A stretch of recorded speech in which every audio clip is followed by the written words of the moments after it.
Minnesota Vikings roadbound this week. Season almost in Metallica land, close to fading to black as they've lost 5 of their last 6, and now they have to play in Seattle, possibly with a QB that's never started an NFL game, against a Seahawks bunch that's won 5 of its last 6. This is a situation where this team is tight and focused, and they come in and they get the win. Oh man, Sam Darnold sat around all week telling everyone, this is just another game. Sure it is, Sam. Sure, you don't want to stick it to the franchise that passed on you for a younger model. I mean, this would be a sweet chance at revenge, except the revenge has already kind of been served, hasn't it? Darnold having another good year. Darnold to the end zone, and Seattle storms down the field. Meantime, Skull Nation has been booing J.J. McCarthy, and why not? Last week, 87 yards passing, 4.6 per attempt, no touchdowns, 2 picks for a 34 rate. J.J. McCarthy, he has struggled. They are 4-6. You can understand the growing frustration. And how does Justin Jefferson feel watching Jaxon Smith-Njigba benefit from Darnold's play? Maybe Jefferson would be chasing Megatron. Seattle's all-time single-season receiving yards king, JSN, going for over 1,300 yards to take out DK Metcalf's previous team record. The big Sir Mix-a-Lot butt? Smith-Njigba passed him in 11 games. Now he goes after Calvin Johnson's 1,964-yard record. He inched closer to it after dropping 167 yards on Tennessee, scored twice. Another big play! Jaxon Smith-Njigba still on his feet at 56 yards downfield. So we have a Seattle offense that just lit the scoreboard for 30 points. Going up top for Jaxon Smith-Njigba, drops it in the bucket, and he will backpedal for a touchdown. Scuffled on third down versus the Titans, but that's 27-plus points in 4 of their last 5 against a Vikings defense that gave up 23 points to Green Bay, that's their season average, have allowed 23-plus points in 5 of their last 6. Straight ahead, got hit at the line, kept on turning and got in. Secondary played Jordan Love better than most of the quarterbacks they've faced, held him to 139 yards, a sub-90 rate.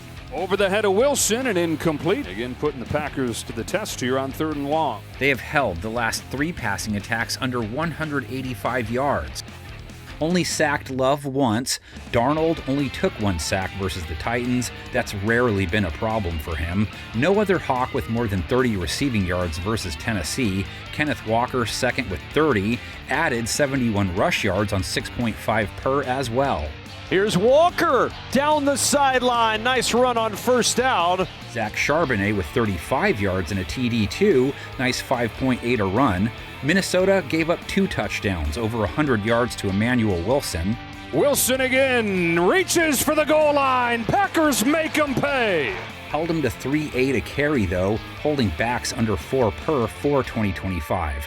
Purple People Eaters have a lot of pressure to keep this a low-scoring affair because their offense is not a high-scoring outfit.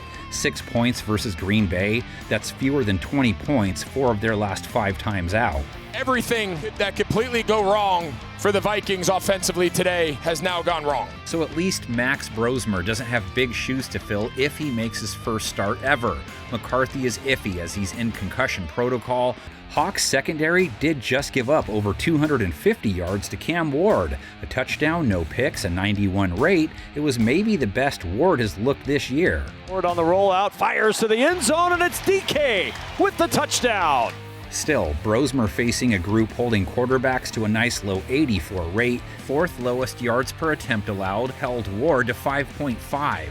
And how will Brosmer handle their pass rush? Added 4 more bags to their total. Only 3 teams have more sacks. Derek Hall, Leonard Williams, Byron Murphy with 1 each last week. Williams and Murphy with a half dozen QB takedowns in 2025.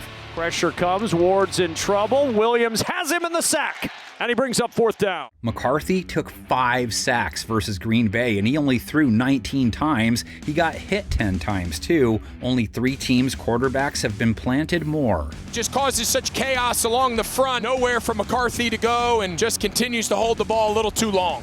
As usual, Justin Jefferson, the only Minnesota pass catcher with more than 40 yards, led them with 48. He steps up and wings one for Jefferson. He pulls it in.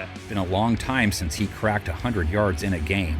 TJ Hawkinson with just 19 yards versus Green Bay. Jalen Naylor, Jordan Addison, just 1 target each, no catches. Their rush attack, at least, comes in with some traction. Jordan Mason, 42 yards on 5.3 a carry. Aaron Jones, 41 yards, 4.6 a run. Jones again, first 2 plays and a hole off the right side. Seattle's rush defense held Tennessee to 64 yards, under 3 per carry. These two met last year. Vikings have won the last 2 Seattle-Minnesota matchups.